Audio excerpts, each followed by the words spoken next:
We're here at Donington Park for the official shakedown of the Racing Honda's Championship's brand new S2000R.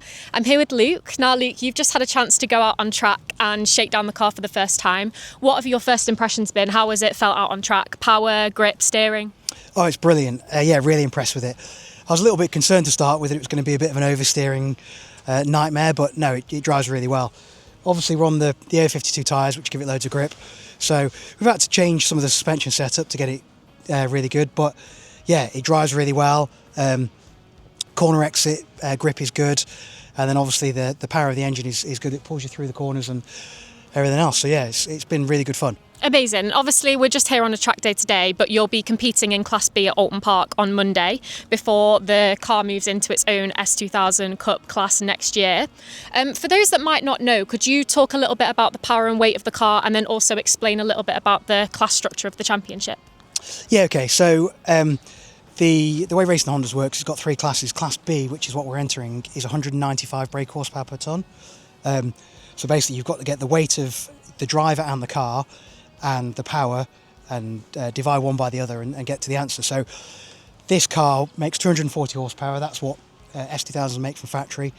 Done a few little tweaks to it, an air intake and exhaust. And then the weight is 1,250 kilos with driver. So it makes it bang on the power to weight for the class, which should mean it's going to be competitive.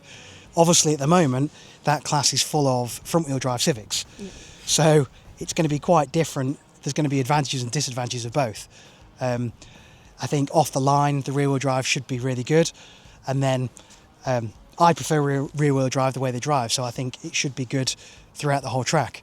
In the wet, maybe a front wheel drive car is going to have an advantage. But in the dry, I think it bodes pretty well that it's going to be a good car. Yeah, amazing. It'll be cool to see it out on track with everyone else. So Monday, as we said, is going to be the first official debut for the car at Alton. What are your expectations going out during those races in front of a much bigger crowd? How do you think they're gonna feel about the car? Well, the car looks cool, doesn't it?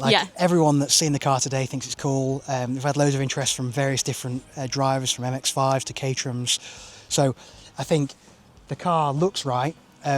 Whether or not I can do a lap time that's going to qualify in the right position, obviously it's all new to me. We've done half a day here today. So yeah, hopefully it qualifies well. If we're somewhere in the mid-pack, that'd be great. And then get stuck in and compete with all the Civics. Cool. And one of the big focus points for this car is that it is a good alternative to other rear-wheel drive platforms like Caterhams, MX-5s, or people who want like a full season of club racing in 2026. Do you think that this type of affordability will bring new faces into the championship next year? Oh yeah, definitely. Obviously the whole idea of this S2000R class is that it's built to a budget. So okay, everyone knows an S2000 is an expensive car compared to a Civic, but in reality for a rear-wheel drive convertible car, they're not badly priced. They already make the right power, so that you don't need to spend money on ECUs or tuning. Yeah. So actually, to get going, I think it's 16, 17 grand if you're going to build it yourself with every single part you need. Yeah. That's including your seat, your fire extinguisher, all of the wheels, tyres, the whole lot. So I think actually that's a good price for an entry-level club racing, and they're going to do good lap times.